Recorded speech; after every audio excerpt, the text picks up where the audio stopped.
Lundi 4 mars 2024, nous sommes le 64e jour de l'année. Madame, Messieurs, très heureux de vous retrouver et par la même occasion entamer avec vous cette nouvelle semaine en information. Bienvenue.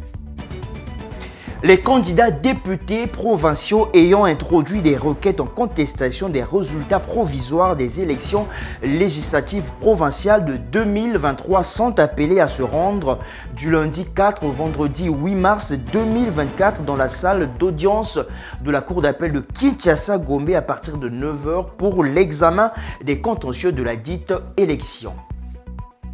Le vice-premier ministre, ministre de l'Intérieur, de la Sécurité et des Affaires coutumières, Peter Kazadi, a informé le gouvernement du début du retrait progressif des forces de maintien de la paix de l'ONU déployées dans la province du Sud Kivu à l'est de la République démocratique du Congo. C'était au cours de la 127e réunion du Conseil des ministres tenue le vendredi 1er mars 2024.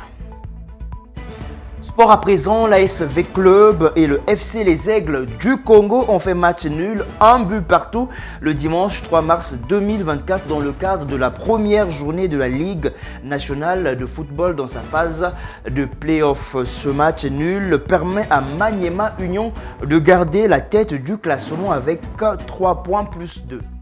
Et enfin, à l'international, le gouvernement haïtien a décrété l'état d'urgence ainsi qu'un couvre-feu pour tenter de reprendre le contrôle des rues après la flambée de violence qui a touché le pays ce week-end et au cours de laquelle des membres des gangs armés ont pris d'assaut les deux plus grandes prisons du pays. Au moins une dizaine de personnes ont été tuées dans l'assaut du pénitencier national de Port-au-Prince et plusieurs milliers de détenus se sont évadés. Quand Dieu s'implique, rien ne complique, personne ne réplique et tout s'applique. Vous l'avez compris, c'est la fin de ce point de l'actualité sur Worldview Télévision. Merci de l'avoir suivi.